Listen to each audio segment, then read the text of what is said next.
로마서 3장 25절에서 31절 말씀입니다.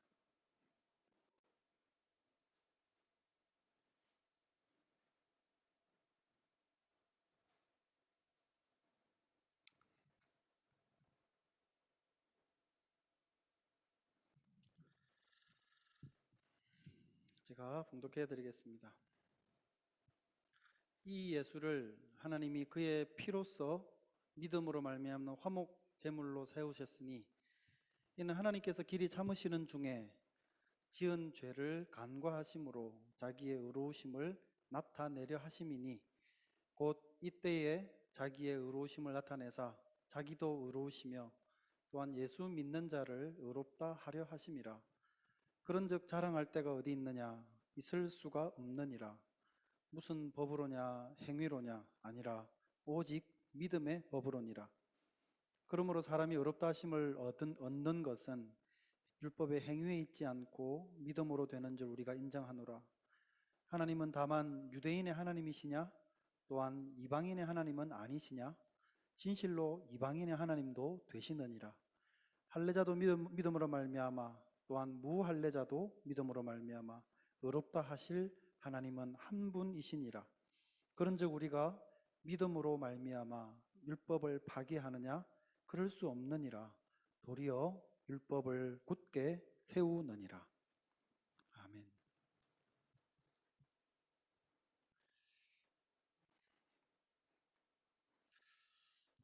사람이 타락했다라고 이야기를 할 때 사람은 이제 어느 만큼 타락했는가, 또 타락했다고 할 때 어떤 상태에 있는 것을 의미하는가, 그리고 그리스도께서 이루신 속량의 의미는 무엇이었던가, 또 예수님의 속량 사건을 하나님께서 얼마나 오랫동안 준비하시고 백성들에게 말씀해 오셨던가, 이런 내용들을 지난주까지 3장 후반부의 말씀을 가지고 같이 나누었습니다. 오늘 이제 이 로마서 3장 말씀을 마무리를 하려고 그러는데요. 우선 오늘 본문에 보면 예수님의 사역을 가리키는 중요한 용어 하나가 등장을 합니다. 이 화목 제물이라고 하는 표현입니다. 하나님께서 예수님을 우리를 위한 화목 제물로 삼으셨다. 이 용어 자체가 주는 이미지가 있습니다. 화목 제물이다. 여러분은 어떤 이미지를 가지십니까? 하나님께서 우리의 죄 때문에 진노하셨고, 그래서 당신의 노를 진정시킬 어떤 일을 누군가가 해야 했는데 이 일을 예수님께서 담당하신 것이다 라고 하는 그런 이미지가 떠오르죠. 왜냐하면 화목 제물이다, 화목해 하는 제물이다 라고 표현을 하니까요. 그러니까 이 용어의 기원을 생각을 해보면 더더욱 그렇습니다. 화목제물이라는 말은 고대 종교 영역에서 가져온 것이라고 그럽니다. 고대의 이교도들은 신의 진노를 달래기 위해서 사람이나 짐승을 제물로 바치는 그런 행위들을 했는데 이 제물을 가리켜서 화목제물이라 이렇게 불렀습니다. 그렇기 때문에 오늘 본문 말씀에서처럼 그리스도께서 화목제물이 되셨다라고 이렇게 이야기를 하는 것은 마치 이교적인 방식, 진노하신 하나님을 달래고 그분을 회유하기 위한 목적으로 예수님께서 제물이 되신 것이라는, 어떻게 보면 그런 오해를 줄 수 있다라는 겁니다. 그런 의미에서 오늘 본문에서 말씀하는 이 화목 제물의 바른 의미를 먼저 짚어볼 필요가 있다고 생각을 합니다.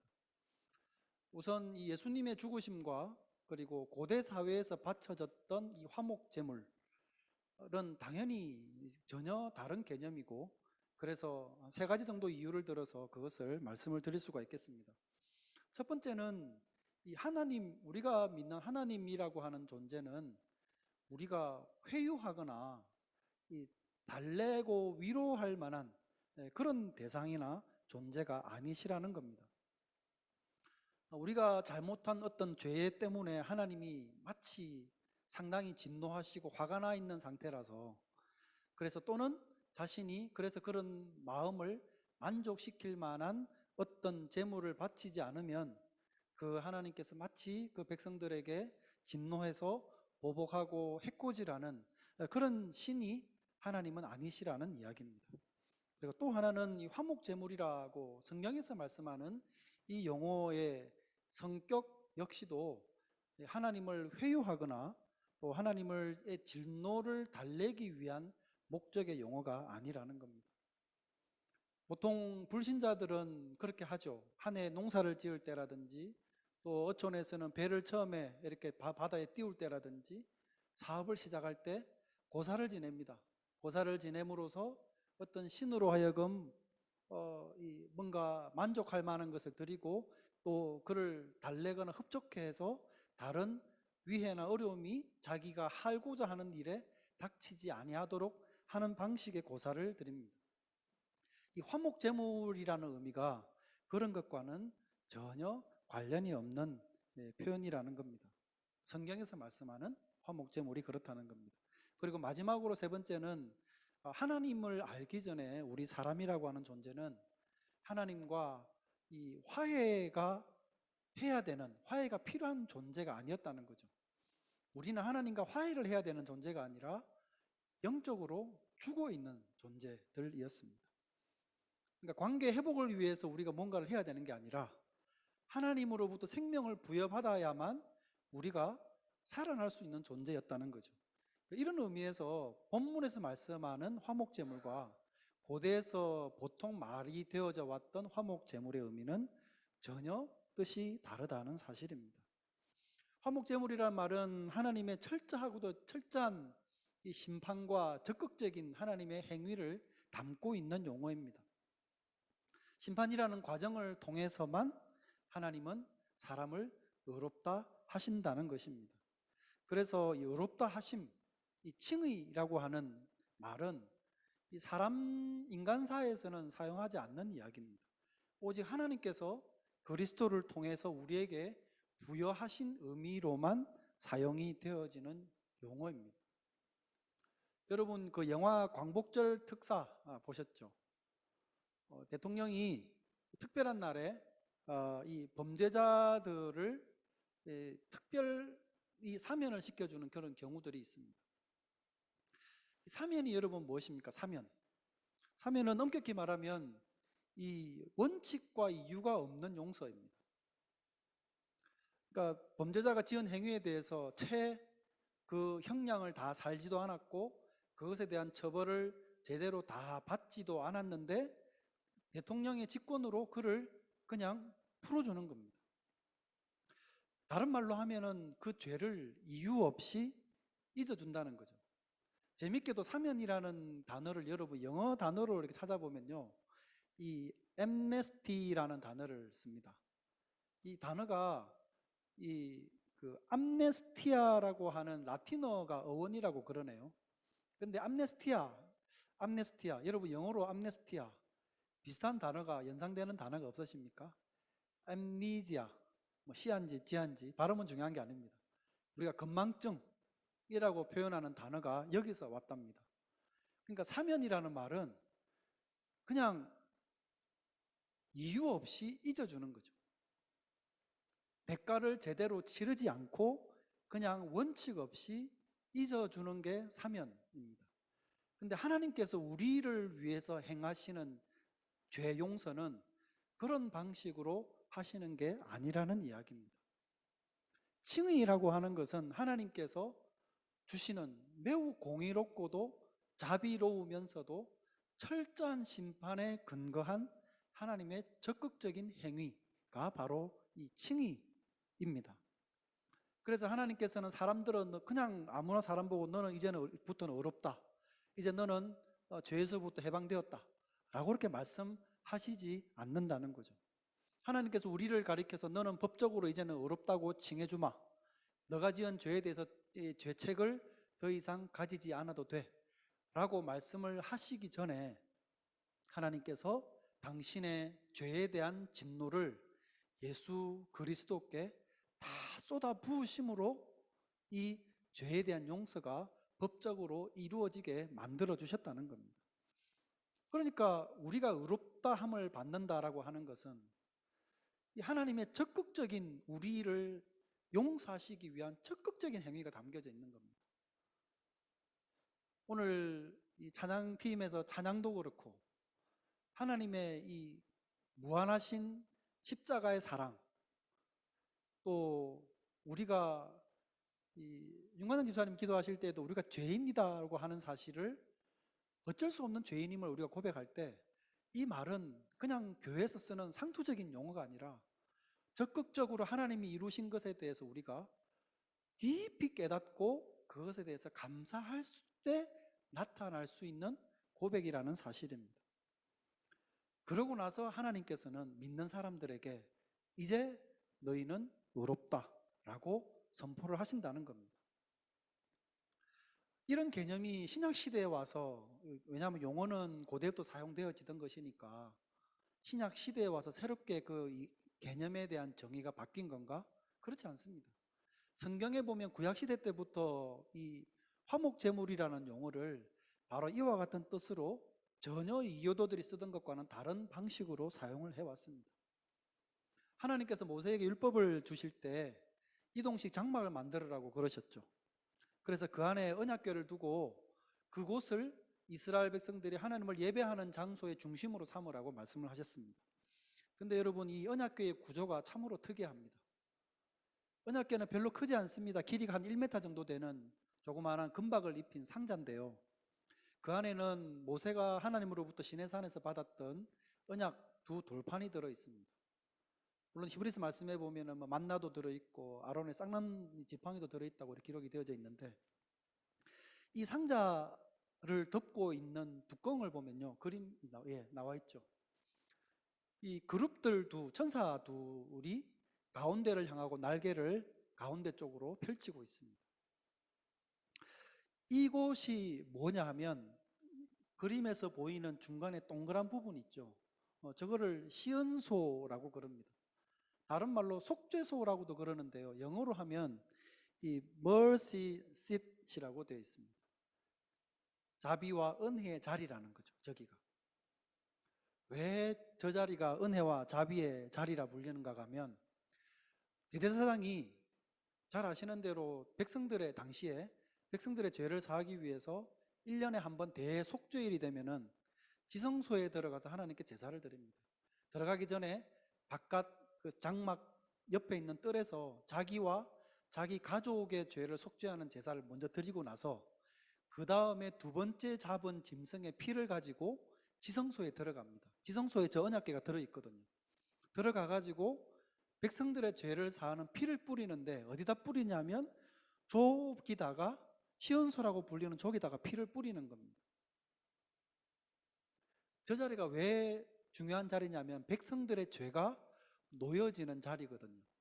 근데 그 위에다가 대제사장이 피를 뿌리게 되는 것입니다. 그러면 하나님께서는 백성들이 죄가 있는 그곳을 천사들은 날개로 가리고 시선은 그곳을 향하죠. 저들의 죄를 가리고 천사들이 바라보는 사람들이 갖고 있던 죄, 그곳에 피를 뿌림으로써 하나님은 그곳에 있던 백성들의 죄를 보지 않고 그 위에 있는 피를 봄으로써 저들의 죄를 사함받았다라고 하나님께서 인정을 하신다는 겁니다.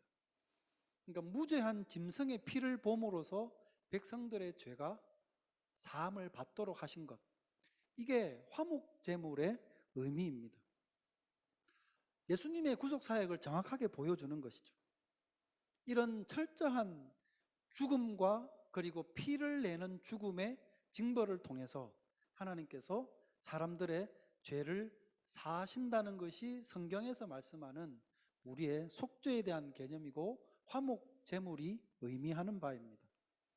즉 백성들의 죄가 있던 자리는 용서받은 자리가 되고 하나님의 은혜를 입은 자리가 됩니다. 그래서 저 자리를 은혜의 자리, 자비의 자리라고 이렇게 부르는 겁니다. 그러니까 이교도들이 화목제물로 하면서 자기들이 믿던 신에게 바쳤던, 용어는 같이 쓸지 모르나 전혀 다른 개념으로 성경은 말씀을 하고 의미했었습니다. 레위기 17장 11절 말씀에 보면 육체의 생명은 피에 있음이라 내가 이 피를 너희에게 주어 제단에 뿌려 너희의 생명을 위하여 속죄하게 하였나니 생명이 피에 있으므로 피가 죄를 속하느니라. 반드시 피가 있어야 합니다. 이것이 하나님께서 죄를 사하시는 속죄의 방법이었습니다. 이것이 있어야만 사람들은 의롭다함을 얻을 수 있습니다. 다시 말해서 칭의를 얻을 수 있게 됩니다. 그래서 26절에 있는 말씀처럼 예수님을 믿는 자들을 의롭다 하시는 것이 되는 겁니다. 자, 그러면 두 번째로 예수님을 믿는다는 것에 대해서 우리가 생각을 좀 했으면 좋겠습니다. 저는 오늘 본 말씀을 보면서 어떻게 보면 예수님을 믿는 것이 당연하긴 한데 제가 예를 들어 질문을 한번 여러분께 드려보겠습니다. 여러분, 우리가 예수님만 믿으면 정말 됩니까? 뭔 소리래 이렇게 생각을 하실 수도 있는데 로마서 10장 9절 말씀에 보면 네가 만일 너의 입으로 예수를 주로 시인하며 또 하나님께서 그를 죽은 자 가운데서 살리신 것을 너의 마음에 믿으면 구원을 받으리라. 로마서 10장 9절이 말씀하는 것처럼 오늘날도 똑같이 예수님을 믿는다라고 하는 이 고백을 가지고 있으면 의롭다함을 받을 수 있다라고 이야기를 할 수 있느냐는 말입니다. 어떻게 보면 좀 도발하는 질문처럼 들릴 수도 있는데 질문을 제가 바꿔보겠습니다. 우리 주변에는 보면 기독교라 이렇게 불리우는 단체들 가운데 많은 종파들이 있죠. 뭐 신천지나 뭐 통일교 같은 말도 안 되는 사이비들은 빼고 뭐 몰몬교라든지 여호와 증인이라든지 구원파라든지 또는 뭐 하나님의 교회라든지 소위 이단이라 불리우는 교회들도 예수님을 구주라 고백합니다. 예수님을 믿는다라고 이야기를 합니다. 그러면 그들이 예수님을 믿으니 그들에게 구원이 있다라고 이야기를 해야 하는 것입니까? 옛날에 비하면 오늘날의 사회는 너무나도 복잡하고 다양해졌습니다. 1세기 당시에 팔레스틴 지역에는 사람들이 예수님을 믿느냐 안 믿느냐, 예수님을 구주로 영접하느냐 안 하느냐, 그 문제밖에 없었습니다. 왜냐하면 다른 유사 종교가 당시에는 없었거든요. 그래서 이 질문만으로도 그 사람이 구원을 받은 자 여부를 말할 수 있었습니다. 근데 불과 1세기를 물론 넘기기 전부터 그런 이단들은 발생을 했는데 넘기면서 굵직굵직한 이단들이 실제로 생겨나게 되었습니다. 지난번에 말씀을 드렸던 이 말시온이라는 사람도 성경에서 말씀하는 하나님이 아닌 다른 하나님을 이야기를 하면서 당연히 그도 예수님을 믿는다고 하면서 전혀 다른 가르침을 가르침으로 사람들을 현혹했습니다. 몬타누스라는 사람이 있습니다. 2세기에.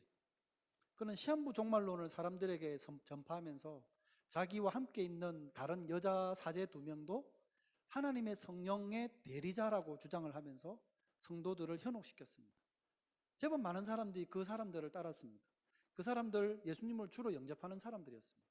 적어도 고백으로는. 그러면 거기도 구원이 있다라고 우리가 이야기를 할 수 있겠느냐 하는 겁니다. 그렇다라고 이야기하기 어려울 것 같습니다. 그나마 당시에는 이 기독교라고 하는 이 한 신앙 안에서 파생된 여러 가지 이단들 때문에 문제가 있었는데 또 뭐 불교는 전혀 다른 사회에서 존재하고 있었고 이슬람은 당시에는 존재하지도 않았습니다. 600년대가 지나서야 이슬람이 생겨났으니까요. 근데 오늘날은 어떻습니까? 예수님을 믿느냐 안 믿느냐의 문제가 아니라 많은 종교들 중에 어떤 종교가 진짜 종교냐 라는 것을 질문받는 그런 시대가 되었습니다. 기독교가 과연 진리를 담고 있는 종교냐 아니냐 라는 이런 도전과 질문을 받는 시대가 되어져 버렸습니다. 그러다 보니까 이상한 시대적인 사상까지도 생겨나게 됩니다.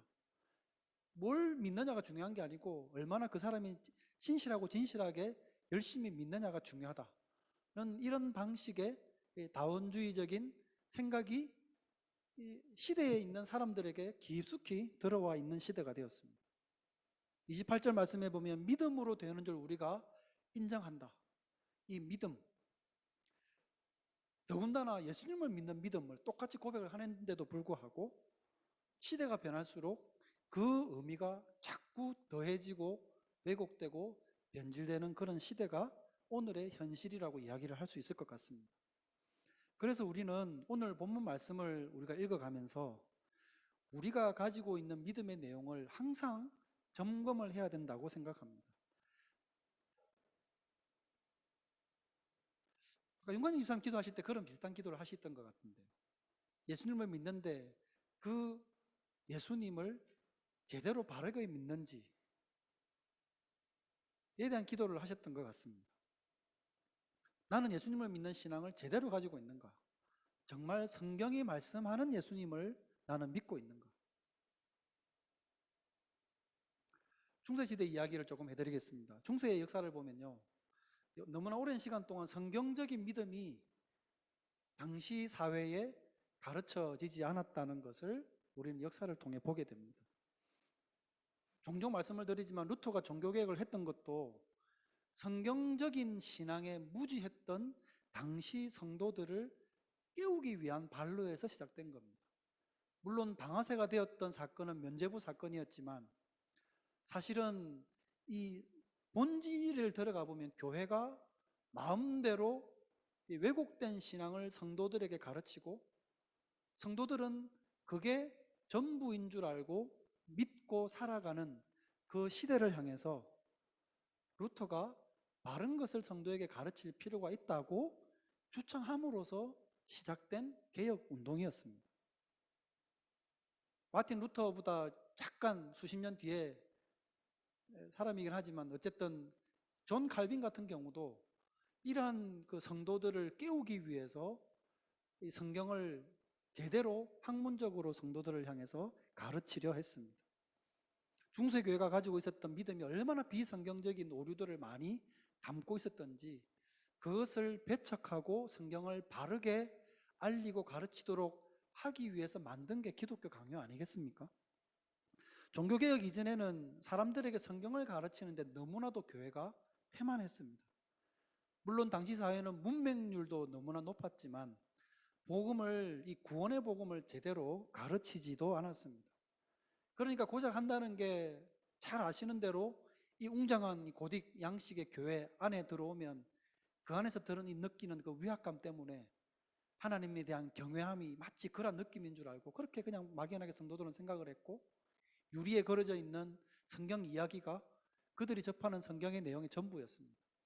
그리고는 주일날 교회 가가지고 앉아서 이 성직자가 하는 그 성경 이야기가 그들이 듣는 신앙의 내용의 전부였습니다. 근데 재미난 것은 당시 성직자들조차도 성경에 대해서 너무나도 많이 몰랐더라는 거죠. 왜냐하면 성경은 라틴어로 기록이 되어 있는데 주로 독일어를 사용하던 사람들이 성직자가 되어도 이 라틴어를 새롭게 공부를 한다는 게 쉽지 않았거든요. 성직자도 무지하고 성도들은 더더욱 무지하고 그 성직자가 가르치는 내용은 위에서부터 교황 교서를 통해 알려주고 가르치는 그것을 똑같이 성도들에게 알려주고 그게 신앙인 줄 알고 성도들은 따라오고 있었던 것입니다. 얼마나 위험한 상황이었는지 여러분 실감이 되십니까? 오늘날에도 보면 뭐 조금 다른 이야기이긴 하지만 성도들에게 이 뜨거운 열심만 강조하는 그런 교회들이 하는 말이 있습니다.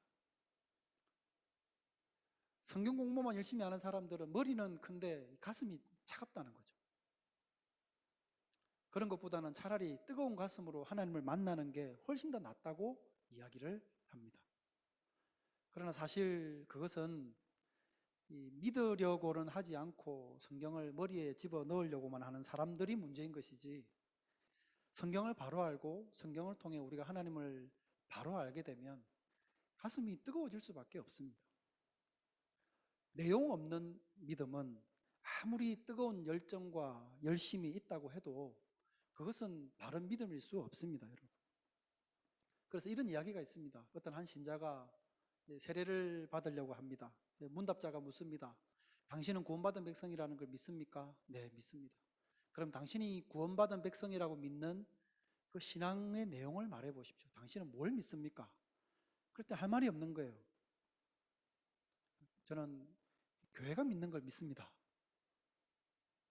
그럼 교회는 뭘 믿습니까? 그랬더니 그야 제가 믿는 걸 믿죠.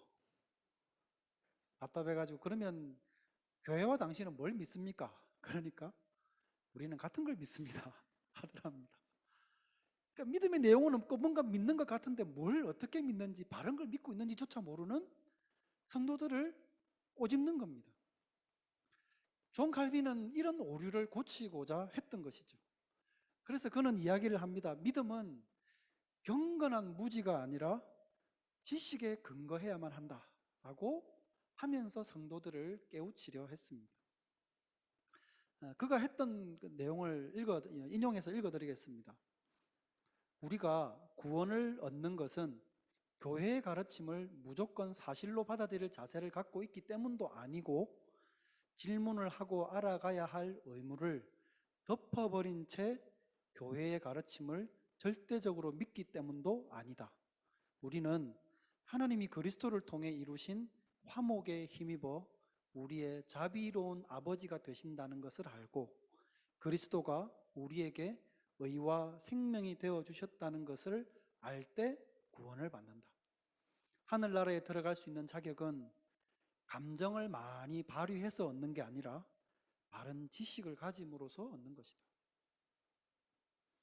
이런 믿음을 가질 때 우리는 이 믿음으로 인해서 구원을 얻게 되어지는 것입니다.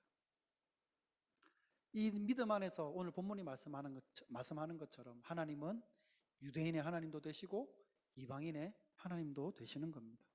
마지막으로 세 번째, 율법을 세우는 믿음입니다. 31절 말씀을 보면 그런즉 우리가 믿음으로 말미암아 율법을 파기하느냐? 그럴 수 없느니라. 도리어 율법을 굳게 세우느니라. 제가 올해 우리 교회의 표로 정했던 본문의 내용 중에 핵심적인 두 가지 내용 중에 하나를 담고 있는 말씀입니다. 믿음으로, 제목도 오늘 그렇게 붙였습니다. 믿음으로 율법을 세운다. 첫 번째 의미는 우리가 이룰 수 없었던 율법의 요구를 그리스도께서 이루셨고 우리가 그리스도를 믿음으로써 우리가 이룰 수 없었던 율법의 요구를 충족할 수 있게 되었다는 의미입니다. 그리고 두 번째가 이제 이 말씀을 통해서 여러분과 잠시 나누고자 하는 것인데요. 믿는 사람이 자기의 삶에서 세워가는 율법입니다. 제가 예전에 군대 생활할 때 그 연대에 상황병으로 파견을 한 4, 5개월 정도 나가 있었던 적이 있었습니다. 그때 상황병은 이제 상황실에서 3명이 돌아가면서 계속 24시간 지키거든요. 근데 그 옆에 보면 상황 장교도 같이 교대 근무를 하면서 있게 되는데 당시에 그 연대의 군수과장님이 성함을 기억이 안 납니다. 대위였던 분인데 그분을 그냥 상황실에서만 종종 접하는 게 전부였긴 했습니다. 그런데 그분을 보면서 이 말도 험하게 안 하고 욕설을 저분이 안 한다는 걸 어느 순간 깨닫게 되었습니다. 행동도 보면 참 단정한 것 같고 이 장교로서 좀 기계도 있어 보이고 어쨌든 저희 그냥 느낌이었는데 많은 대화를 나누지는 못했는데요. 그러면서 어느 순간 저분은 크리스찬 같다는 생각을 했었습니다. 근데 나중에 연대에 있는 교회에 예배드리러 가서 보니까 그분이 계시고 그분이 그 집사님이라는 걸 알게 되었습니다. 그러면서 역시 그렇구나라는 생각을 하면서 그냥 내심 이렇게 참 반갑기도 하고 기뻤던 그런 기억이 있습니다. 그러니까 은혜를 입은 사람은 당연히 그러한 모습을 보이는 것이라고 생각이 듭니다.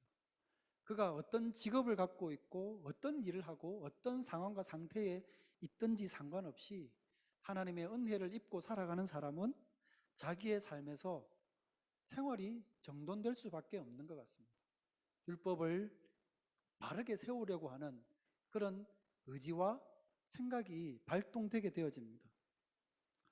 이런 예들은 앞에서 우리가 말씀을 나눴던 것처럼 바울을 대적하는 사람들이 바울을 가리켜서 저 사람이 가르치는 그 가르침의 내용은 오히려 하나님의 은혜를 무시하고 죄를 더 조장하는 그 의미를 담고 있다라고 그를 이 폄하하면서 이 말을 만들어냈던 것과 전혀 다른 결과를, 반대의 결과를 나타내는 것이죠. 그러니까 은혜를 입은 사람은 더 죄를 조장하게 되어지는 것이 아니라 하나님의 은혜를 알고 그럼으로써 그 은혜 입은 자답게 살아가려는 의지가 생겨나는 것입니다. 이 거듭난 사람의 당연한 표라고 생각을 듭니다. 의롭다함을 받은 사람은 언제나 자기가 의롭게 살아가려고 힘을 쓰고 싸워가면서 그것을 통해서 자기는 의롭다는 걸 보여주는 게 아니라 의로움을 하나님에 의해 받은 사람이라는 것을 드러내려 한다는 것이죠. 이게 그리스도인의 모습입니다. 하나님의 법에 따라서 도덕적인 삶을 살아가려고 노력하지 않는 사람이라고 하면 그 사람은 하나님 앞에 구원받은 사람인가를, 은혜 입은 사람인가를 되돌아봐야 될 것입니다. 이것이 바로 하나님의 은혜를 입은 사람이 나타내는 당연한 삶의 모습이다 하겠습니다. 정리를 하겠습니다. 세 가지를 말씀을 드렸습니다. 하나는 이 화목 제물이신 예수 그리스도이십니다. 그냥 용서하시는 것이 아니라 하나님의 철저한 심판 이후에 우리에게 베풀어 주신 전적인 은혜를 기억하게 하는 용어가 이 화목 제물이다라는 단어임을 기억하시기 바랍니다. 그리고 두 번째로 믿음이라고 하는 것은 결코 무지한 열심으로가 아니라 바른 것을 아는 데 기초한다는 사실입니다. 세 번째로 구원을 얻은 백성은 이후부터는 이제는 율법을 이루는 삶을 살아가고자 하게 되어진다는 사실입니다. 당연히 구원을 얻기 위해서가 아니라 구원을 허락하신 하나님 때문에 감사함으로 그러한 삶을 이루려 하는 것입니다. 그러므로 바른 성경적 지식에 근거한 바른 건강한 믿음을 소유하시는 성도님들이 되시기를 바랍니다. 그리고 거듭난 삶의 증거가 여러분의 삶에서 온전히 드러나는 그런 성도님들이 되시기를 주님의 이름으로 축원드립니다. 기도하겠습니다. 걸어가신 하나님 아버지, 은혜를 감사합니다. 죄를 철저히 심판하심으로 우리를 의롭다 하시고 심판받으셨던 그리스도, 화목 제물이 되셨던 그리스도를 통해 우리에게 큰 은혜를 주심을 인하여 이 시간도 감사합니다. 하나님의 은혜를 기억하며 살게 하여 주시옵소서. 온전한 믿음, 바른 성경적 믿음을 가질 수 있도록 우리에게 지혜를 허락하여 주시옵소서. 믿음의 삶의 증거가 나타나는 신앙인이 되게 하여 주시옵소서. 예수님의 이름으로 기도드립니다. 아멘. 찬송가 209